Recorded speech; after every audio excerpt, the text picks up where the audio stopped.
आशा करता हूं आप सब बहुत अच्छे होंगे। मेरा नाम है सिद्धांत अग्निहोत्री। स्टडी ग्लोस पे आपका बहुत बहुत स्वागत है। दोस्तों, फिर से हम बात करेंगे इजराइल हमास की। ताज़ा अपडेट ये है कि अभी तक 1150 के करीब लोग मारे जा चुके हैं, जिसमें 700 इजरायलीज़ हैं, 2500 के करीब इजरायली घायल हुए हैं, 430 पैलेस्टीनियन है, इसमें 91 बच्चे हैं छोटे छोटे, और यहाँ पे भी काफ़ी 2000 से ऊपर लोग घायल हुए हैं।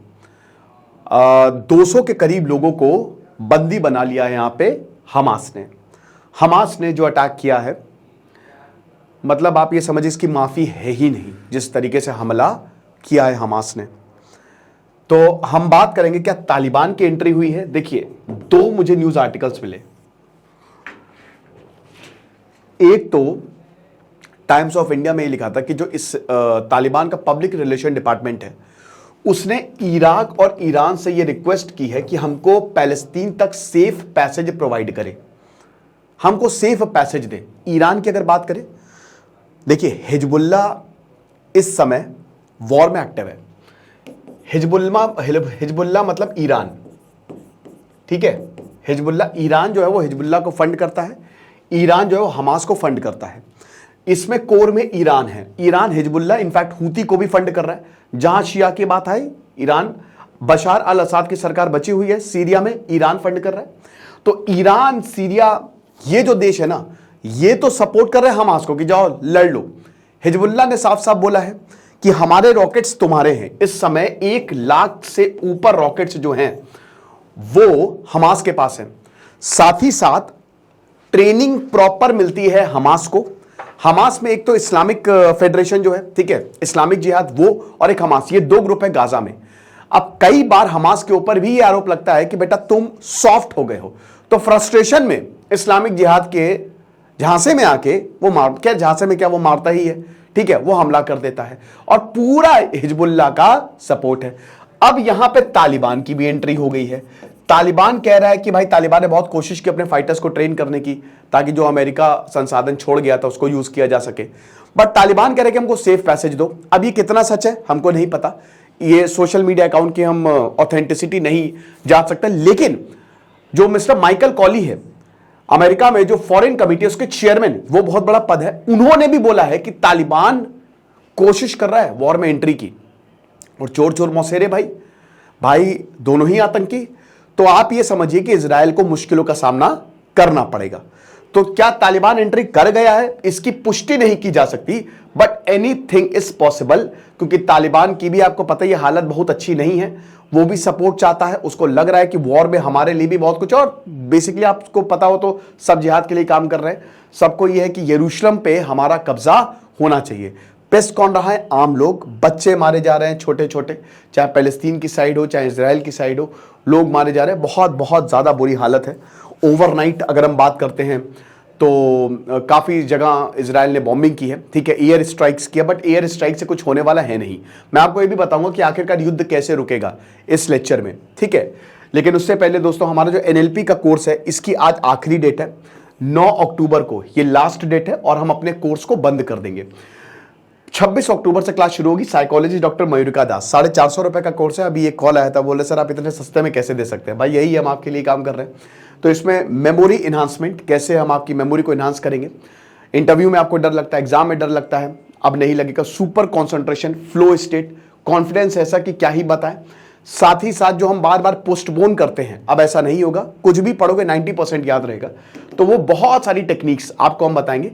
एक क्लास 2 घंटे की होती है, तो 20+ आवर्स का सेशन है, रिकॉर्डेड लेक्चर्स है, लैपटॉप पे भी आपको एक्सेस मिलेगा। आज आखिरी दिन है, 12 बजे हम इसको बंद कर देंगे, तो फटाक से कोर्स को अवेल करें। तो हम कह रहे थे कि तालिबान एंट्री कर गया है। तो देखिए, यहां पे पहले तो आप ये समझिए, ठीक है, आज मैं आपको ये भी समझाता हूं थोड़ा सा। वेस्टर्न वॉल है ये वेस्टर्न वॉल है। यहां पे आपको ब्लैक कपड़ों में यहूदी दिखेंगे जो कि कट्टर माने जाते हैं, ऑर्थोडॉक्स। ये वेस्टर्न वॉल क्या है? किंग सोलोमन, राजा सोलोमन, किंग सोलोमन ने बनाया था एक मंदिर जिसको फर्स्ट टेंपल बोलते हैं। और यहूदियों का जो धर्म है, पूरा यहूदी जो है वो यहीं से आया, ठीक है। 3000 साल पहले यह मंदिर बनाया गया था जिसको फर्स्ट टेंपल बोला जाता है। रोमन्स ने तोड़ दिया। दोबारा किंग सोलोमन को आपको बता दो, जो राजा सोलोमन है उनको प्रॉफिट का दर्जा प्राप्त है, आपको पता है। उनको दूत बोला जाता, भगवान के दूत है, बहुत लोग तो ये भी मानते हैं।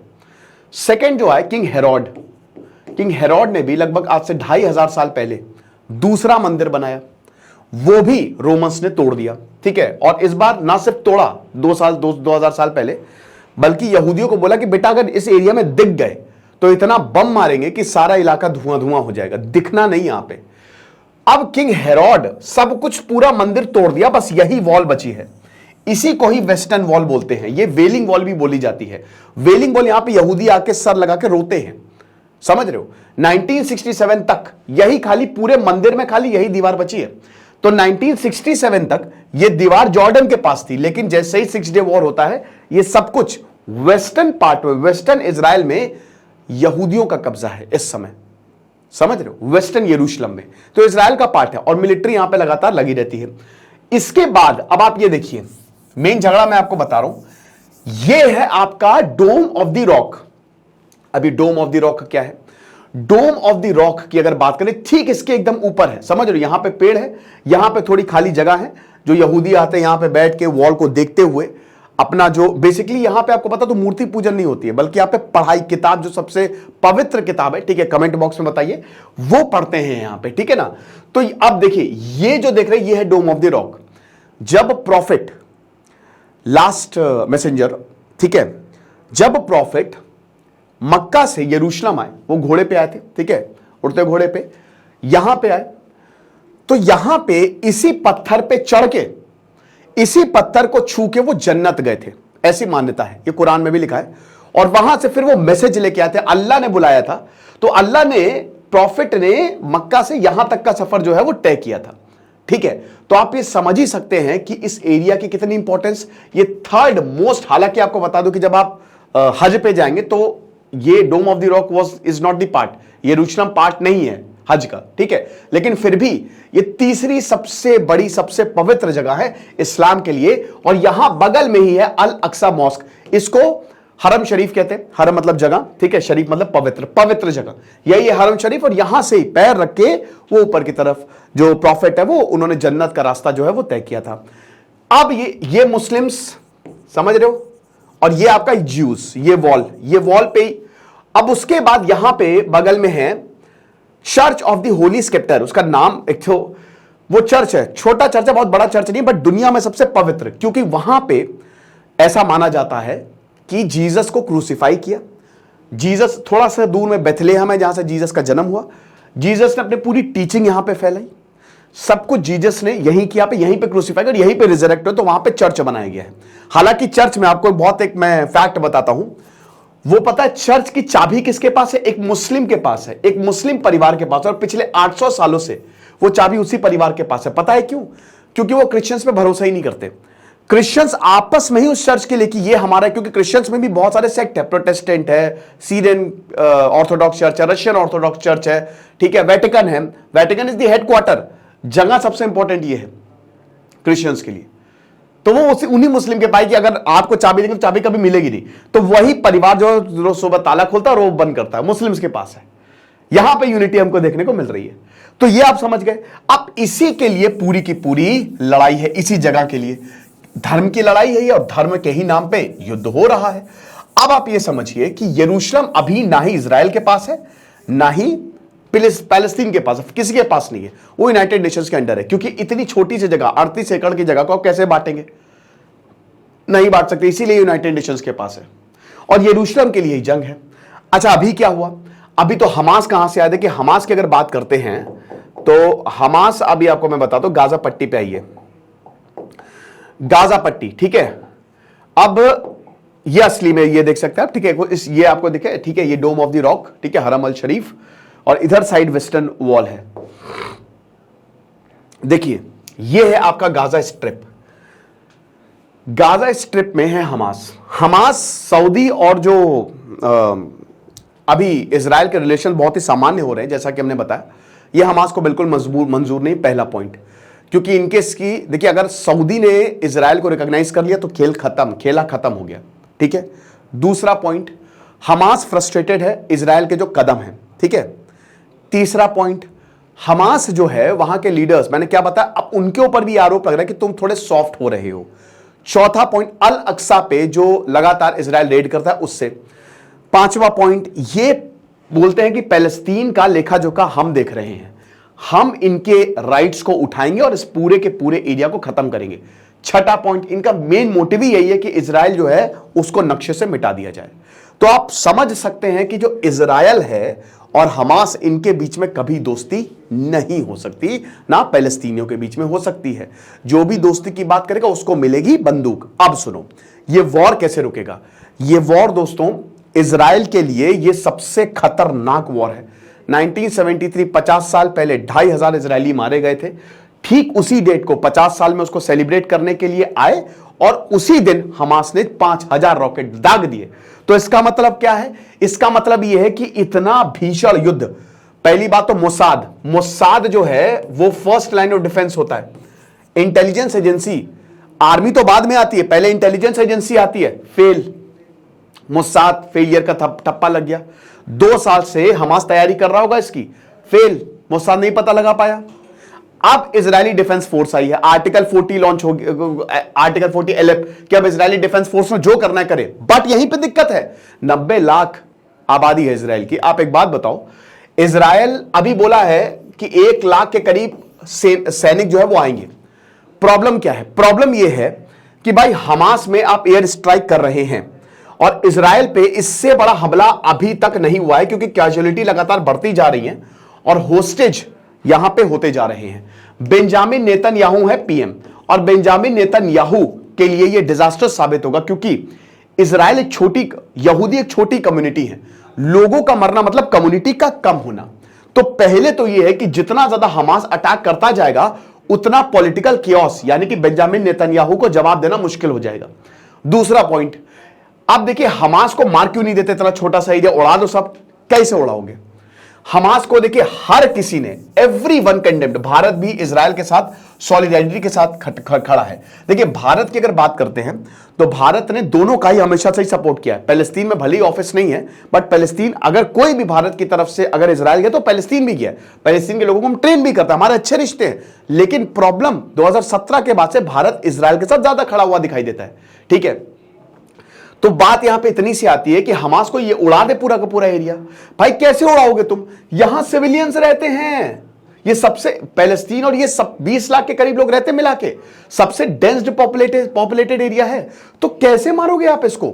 एक बिल्डिंग में जहां पे लोग रह रहे हैं, 12 फ्लोर की बिल्डिंग है, 10 फ्लोर पे लोग रह रहे हैं और 2 फ्लोर पे आतंकी रह रहे हैं, कैसे मार दोगे आप?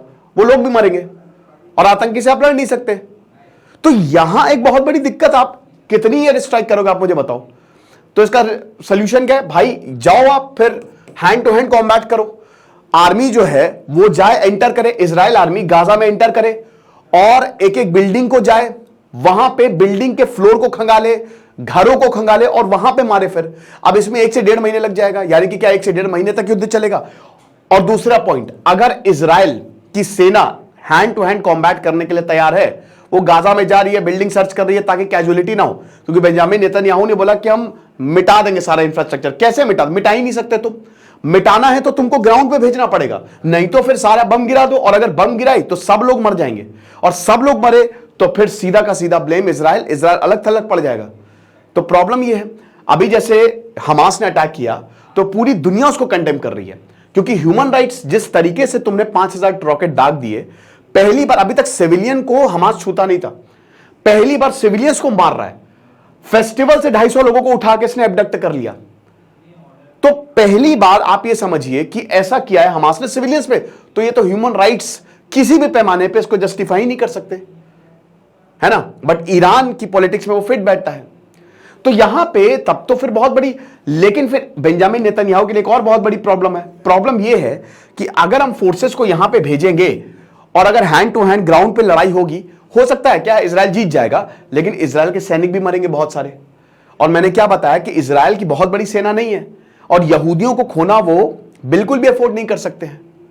तो इस समय हालात बहुत ज्यादा कि आखिर के इजराइल करे, कैसे करे इसको अप्रोच, क्या हैंड टू हैंड कॉम्बैट करे, क्या बम बरसा दे, ये चीज है। तो लड़ाई अब देखते हैं कैसे रुकती है, क्या स्ट्रैटेजी होती है। बट फिलहाल हम तालिबान पे थे, तो तालिबान, हिजबुल्ला और हमास तो साथ में लड़ रहा है, टू फ्रंट वॉर तो चालू है। शेहबाज फार्म जो कि 1967 में इजराइल ने अपने कब्जे में लिया था, उसके लिए तो तगड़ी लड़ाई चालू है। लेकिन आप एक चीज ये भी आप मान के चलिए कि तालिबान की भी एंट्री इसमें हो सकती है। अभी खबरें तो यही आ रही हैं कि हां तालिबान ने एंट्री की है, लेकिन इसको हम पुष्टि नहीं कर सकते। तो देखते हैं जो होता है। फिलहाल एनएलपी का जो हमारा शानदार कोर्स है उसको आप जरूर अवेल करें। आज रात 12 बजे तक की सेल है। Thank you so much.